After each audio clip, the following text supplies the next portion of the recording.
ओम नमः सिद्धेभ्यः।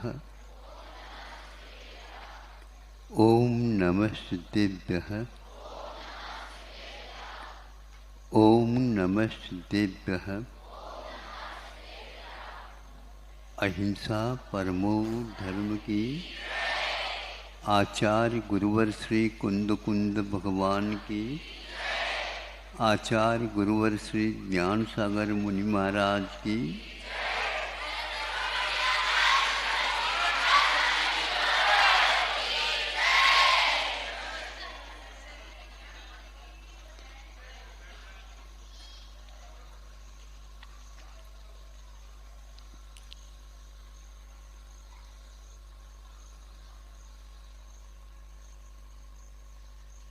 ऊपर उड़ने वाले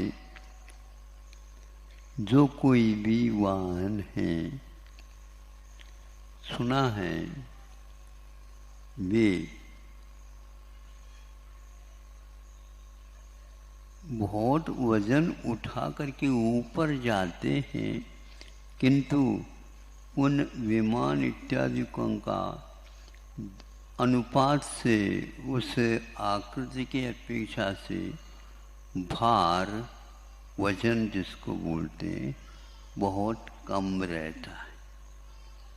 उसमें कौन से ऐसे धातु का उपयोग किया है, तो उन्होंने कहा कि उसका जो जर्मन का बोलते हैं क्या, उसका और भी ठोस बना करके, कठिन तो बहुत रहता है लेकिन हल्का रहता है,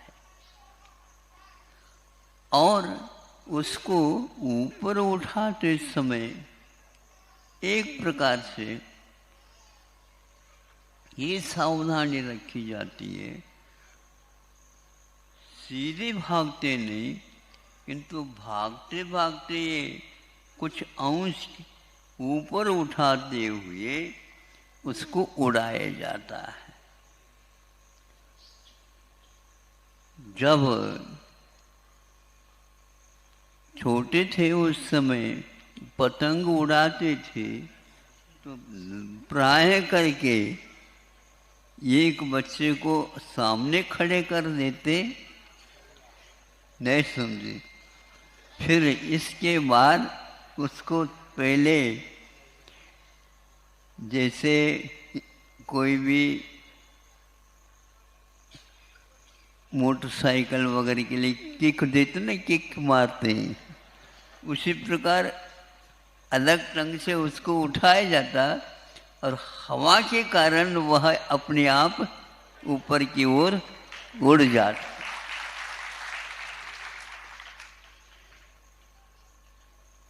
तो उसकी आकृति के बारे में हम सोचते हैं उस वाहन की, तो जैसे पक्षी होते हैं लगभग वैसे ही होते हैं, और इस वाहन के में पक्षी के अनुसार पंख जैसे कुछ भी नहीं होते, लेकिन इस प्रकार आकार रख करके सामने उसको मछली की भांति ऐसे आकार दिया गया है जिसके द्वारा वह उस हवा को चीरते हुए आगे की ओर बढ़ जाता है। उस हवा को चीरते हुए तो वह आकृति ऐसे करने से वह चीरते हुए चले जाएगी वाहन, और इस ओर यदि मान लो करते हैं वह पीछे की ओर चली जाएगी। यह सावधानी रखते हैं वो। जब वह उड़ जाता, जमीन से ऊपर हो जाता है, तो तीनों पहियों को पेट में ले लेता है। तीन पहिए रहते ना, रिक्शा वगैरह के भी होते तीन पहिया, ऑटो रिक्शा, तो उसके भी तीन पैर रहते हैं, बिल्कुल भीतर पहुंच जाते हैं। महाराज ये उदाहरण तो हमने तो देखे हुए हैं, इससे उपदेश में क्या रहस्य आएगा? तो थोड़ा आएगा, थोड़ा सा आप साहस रखिए। एक तो गृहस्थ आश्रम में हमेशा जैसे विमान के जो वजन भार की ओर हम देखते हैं तो बहुत कम रहता है और वह हल्का रहता है और वह वेग गतिमान वाला होता है। सैकड़ों किलोमीटर एक आध घंटे में वो पार कर जाता है। इतना सरल होना चाहिए। जब हम उस पतंग को देखते हैं उस समय बहुत मेहनत उसके ऊपर कागज चिपकाते थे, भारी नहीं। हाँ, तो अन्यथा वह आगे बढ़ नहीं सकता। धागा जितने आप छूटते जाओ उतने वह ऊपर ही ऊपर की ओर चला जाता है। बैलेंस के साथ यह सब कुछ काम होता रहता है। गृहस्थों को भी इसी प्रकार पतंग या विमान के समान अपने कार्य गतिविधियों को हल्के रखना चाहिए, गिरावट ना हो। अनेक प्रकार के दुकान खोलते हैं लेकिन उसमें कई लोगों को सफलता नहीं मिलती।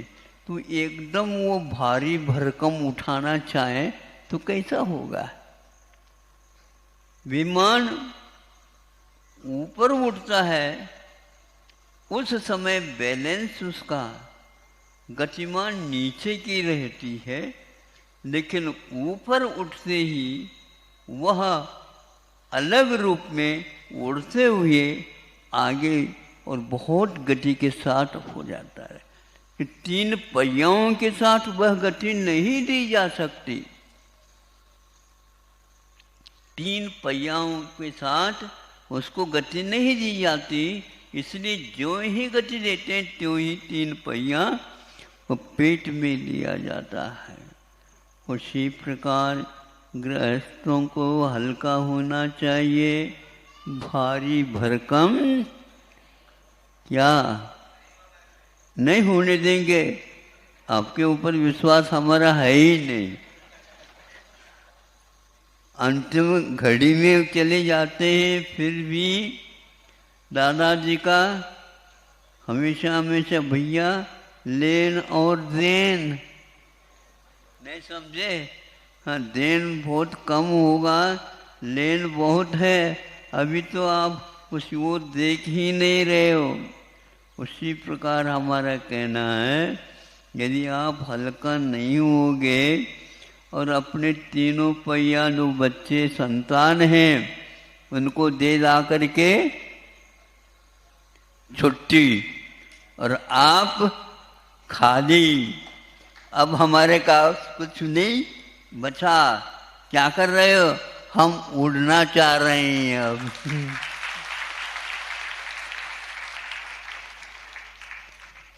इतना सारा हमें पहले भूमिका बनानी पड़ी कि तब कहीं जा कर के आप लोग बात समझ में आ रही है? आ गई महाराज।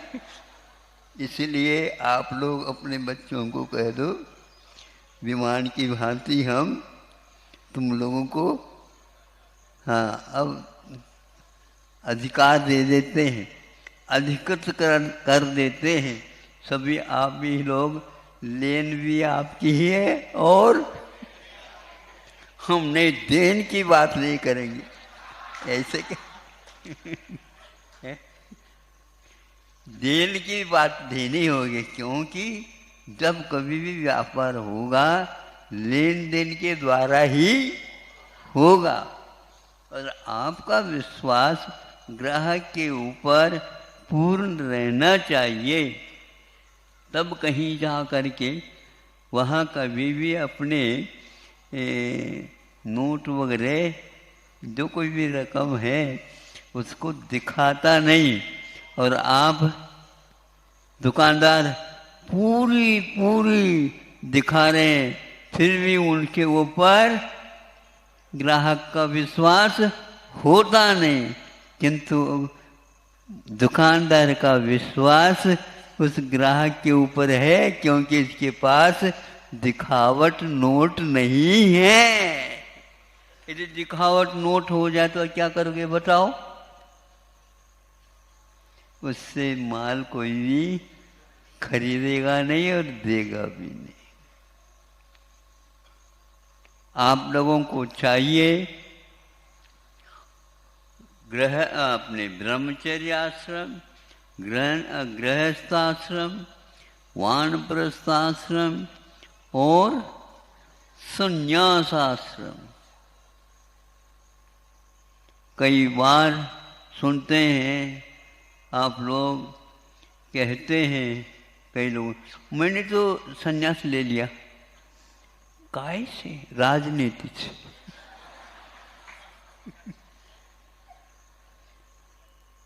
ये बात अलग है, 5 साल के लिए लिए, क्योंकि हम आए ही नहीं चुन करके।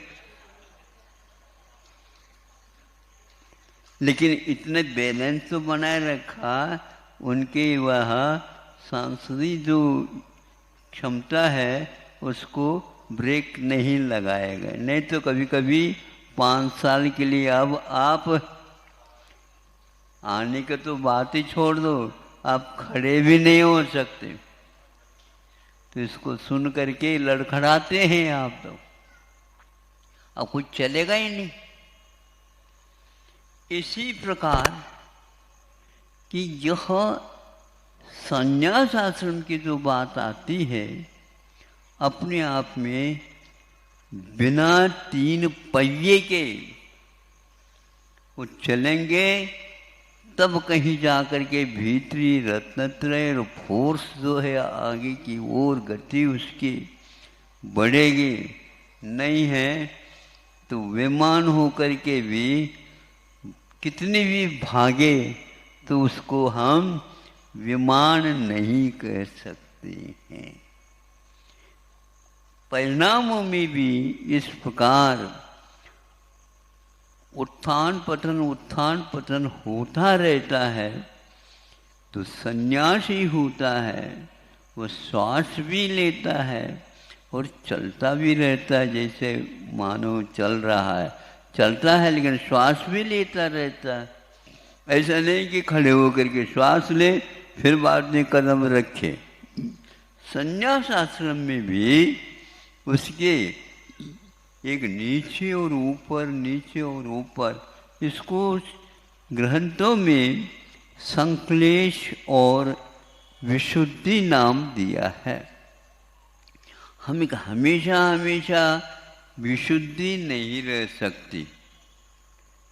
जैसे पानी कितने भी पड़ो लेकिन वह एकदम साफ सुथरा नहीं हो सकता। ऊपर था उस समय तो श्वास वह शुद्ध था, किंतु जो ही जमीन को टच करता उसका रंग बदल जाता है। जैसे चाय के पत्ते में आ जाता है, कैसा आ जाता, उसमें दूध डालने से बस लाल हो गया। उसी प्रकार यह भी परिणामों में सिद्धि रहती है, शुद्धता रहती है, और उसी नीचे की ओर आना भी पड़ता है। एक साथ वह भले ही भावों का संकल्प ले ले, किंतु वह परिणामों में आरोहण अवरोहण होता ही रहता है। उसमें किसी प्रकार से हम बदलाहट नहीं कर सकते। कितने भी चालक वाहन का चला रहा है, बहुत होशियार है, निष्णात है, सुरक्षित गंतव्य तक पहुंचने की क्षमता रखता है, फिर भी पूरी गति के साथ 1-2 किलोमीटर तो चला सकता है, फिर बाद में उसको थोड़े बहुत तो धीमी करना ही होता है। 100 के बाद नहीं जाना है तो 99 की ओर ही आना ये पक्का हो जाता है। इस प्रकार उसका खर्चा भी होता रहता है और एक प्रकार से आय भी उसका होता रहता है। परिणामों में हमेशा हमेशा हमें उस विमान की भांति व्यवस्था रखनी होगी जिससे हम घबराहट का अनुभव न हो, क्योंकि उस वाहन के साथ इधर उधर कोई भी रक्षक नहीं रहता। विमान के लिए प्राय करके वानप्रस्थ आश्रम के बाद संन्यास आश्रम में ऐसा ही होता है। अब उस बीच में आप ऊपर है और उन तीनों पहियाओं को बाहर निकालो और दौड़ाएंगे हम, अब नहीं चलेगा। अब तो आपको हाथ पैर ही हिलाना है, नहीं तो पैराशूट का आधार लेकर के नीचे उतरो। कहाँ पर जाओगी अब? पैराशूट का जो है आधार ले लिया, विमान से कूद गया, अब कहाँ जाएगा? वो पैराशूट वो कैसा रहता है? नीचे की ओर और ऊपर हवा में। अब वो देखता कहाँ, उसको उतारा नहीं जाता। जैसे जैसे हवा के कारण धीरे धीरे वो आता रहता है, लेकिन व्यवस्थित जमीन मिल जाए ऐसा कोई नियम नहीं है। बहुत ही शांति के साथ और धैर्य के साथ कोई कोई जा कर के झाड़ी में ही अटक जाता है, कोई कोई नदी में चला जाता है, कोई समुद्र में चला जाता है, कहीं ऊबड़ खाबड़ पर्वत आदि वहाँ पर चला जाता है। कोई संबंधी आता ही नहीं। उसी प्रकार यदि विशुद्धि से नीचे गिरता है, अशुद्धि में संक्लेश में, उस सन्यासी का भी हाल होता है। अब क्या किसी को बुला नहीं सकते, चिल्ला नहीं सकते, और हाथ पैर कुछ भी कर लो, कुछ नहीं कर सकते। और नीचे उतरने के उपरांत अनेक प्रकार की आपत्ति सामने सामने खड़ी रहती है। एक बार आप यदि हल्का हो जाओगे, ये सब बताते आगम में लिखा हुआ है। जिसका त्याग होता है, संन्यास ले लिया, फिर वह राजनीति जैसे नहीं होना चाहिए संन्यास।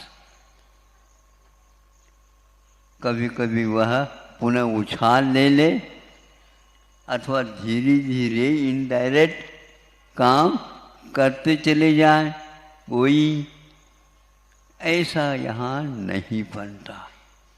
तब कहीं जा कर के अपने जीवन में वे अभाव में भी सद्भाव का अनुभव करने की शैली संन्यास आश्रम में प्राप्त होती है। कैसे कैसे मुनि महाराज हुए हैं, कैसे कैसे संघों का निर्वाह किया है, और अंत में जैसे 3 पहियाओं को छोड़ दिया, उसी प्रकार वे आचार्य महाराज, वे उपाध्याय महाराज और पदों से ऊपर रह करके काम करने वाले भी अवकाश प्राप्त होता है। इस अवकाश का अर्थ क्या है? लोकाकाशे वगाह है। सभी प्रकार की कल्पनाएं, सभी प्रकार के आकार विकार सब समाप्त हो जाता है। न ही रंग है, न ही भार है, और न ही और कोई भी गुण पर्याय उसमें उद्भूत होते हैं। उसको ये तत्व आकाश तत्व की संज्ञा दी गई है। ऐसे आकाश में जैसे अवगाह होता है, उसी प्रकार संन्यास आश्रम में भी उस आत्म तत्व का अवकाश हमेशा हमेशा हल्का फुल्का होता है, तभी संभव है। नहीं है तो वह निश्चित रूप से पुनः भूमि गोचरी हो जाता, विमानवासी नहीं होगा, भूमि गोचरी। भूमि में आने के उपरांत तो फिर क्या होगा? भागा दौड़ी चालू कर दो, उड़ने की बात नहीं होती है। जिस प्रकार गृहस्थ आश्रम में रहने वाले उड़ने की बात नहीं कर सकते हैं, उसी प्रकार सपरिग्रही आत्मा में अवकाश लेने का पात्र नहीं होता। इसलिए परिग्रह को छोड़ने के बाद जोड़ने का स्वप्न कभी भी न देखे। यदि स्वप्न में भी दिख जाए, उसी समय कायोत्सर्ग कर लेना। 9 बार हम करवाएं, हमें बता दो तो हम करवा दें, क्योंकि जो ही आप बताने के लिए आए तो आंखें खुल जाएंगी। हैं? स्वप्न में करना भी होता है, जो दिन में अच्छे ढंग से करता है।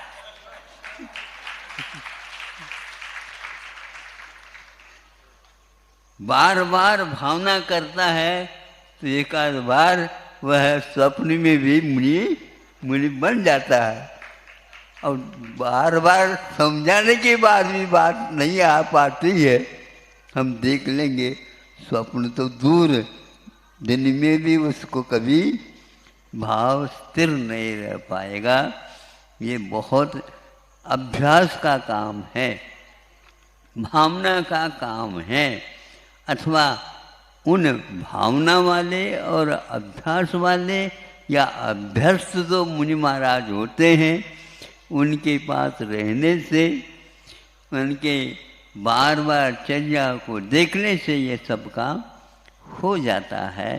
इसलिए आप लोग याद रखेंगे, विमान तभी उड़ता है तो अनबैलेंस जब कभी भी हो जाता है, उसमें बहुत बड़ा खतरा होता है। कई बार सुनते हैं जो कौवा है अथवा चील है, गीद है, आदि आदि पक्षियों के टकराने से भी विमान धराशायी हो जाता है। ऐसे ही संन्यास आश्रम में भी कोई परिग्रह का पक्षी टकरा दे धराशायी हो जाता है। बहुत होशियारी के साथ इस विमान को चलाना होता है। धन्य है वे मुनि महाराज, इन सब संकटों के भी पार जा करके अपने विमान को सुरक्षित स्थान तक ले जाते हैं। अहिंसा परमो धर्म की।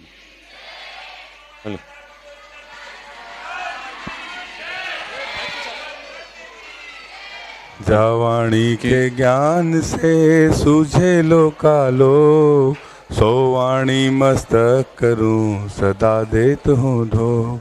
हे जिनवाणी भारती तो ही जपो दिन रैन, जो तेरो सरना भयो सो पावे। बोलिए द्वादशांग जिनवाणी माता की। संत शिरोमणि आचार्य गुरु